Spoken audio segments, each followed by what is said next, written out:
What's up everybody, Cutroneo here and welcome back to my YouTube channel. This is video number 36 in my video progress series of Saudade No. 3 by Roland Dyens. So what you just heard was my first performance before practicing. Today's practice was focused on the dance section, the second section of the piece, and pretty much practice-wise was more of the same in terms of 5 minutes on the letter names and counting and balance of the hammer-ons from nowhere, as well as 15 minutes on building up the piece phrase by phrase, and then finally 10 minutes singing letter names through the piece. No real issues, nothing really to report. I did work on the third finger in this section, the triplet, in that part. There's a few things happening in that section. Probably the biggest is just getting used to that shift and being able just to hit that shift comfortably. Lots of slow practice, lots of stop practice, and then letting go. So you can see that I was a hair bit off. There it is. There it is again. I can tell you that note will be the right note. So there's a little bit of that. Another thing that I found is that being up that high on the fret, there's a tendency to pull the string flat. So making sure that it gets a little bit of vibrato up there, so that way it's not just being pushed forward. Sort of another byproduct of that is the landing on beat 1 of the next measure on the C, where I was missing that. So if I was keeping my hand in like perfect left hand position, I would be here and then I would miss that note. So what I found, and this is sort of goes against you know, the nature of playing, whoops, is that I'm actually keeping my first finger relatively high to reach that note. And if you think about it, if you look at the distance, like that finger shouldn't be here in line with the finger, in line with the third finger, but should be in line this way. And by having the hand slightly crooked due to being over the 12th fret, and on lower strings even over the 12th fret, that first finger has to adjust and have a slightly different balance. So those are, you know, we would think that we want to keep this going, we want to keep the fingers sort of in line with each other, but that changes once you're here. I need to bring this down a hair. So that's really it, you know. There's really no other big things that happen in the practice. Working on my color changes, working on the dynamics, and everything seems to be working pretty well.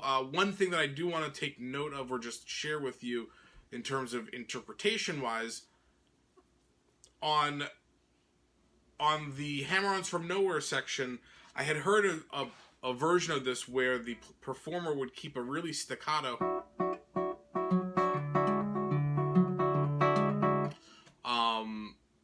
in the right hand while the left hand was going.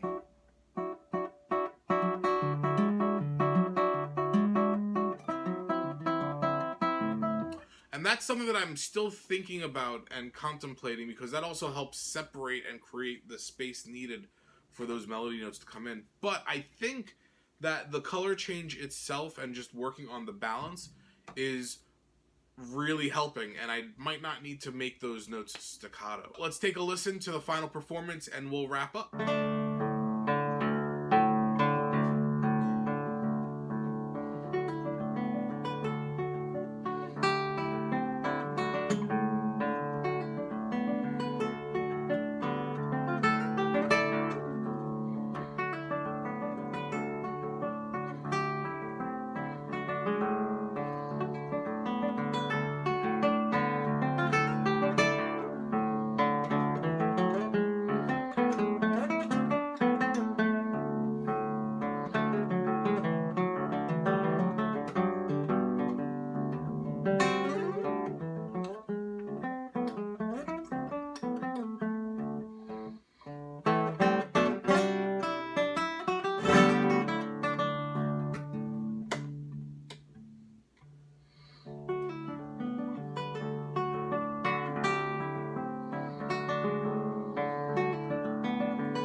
So there you have the final performance. I was really pleased with that performance. A lot of the things that I've been working on were coming in fairly well.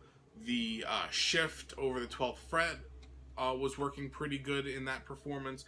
I'm liking the balance between the accompaniment and the left hand only section. The pizzicato section is sounding pretty good. And then finally, I'm actually shaping the trill last little bit, you know, making the trills start off slow, speed up, crescendo, and decrescendo. So if you made it to the end of this video, thanks a lot for watching. Please make sure to hit that thumbs up button. If you haven't done so already, please think about subscribing to my channel and hit that bell notification button so that way you get notified every time I release content. Thanks again for watching, and I'll see you all in the next video.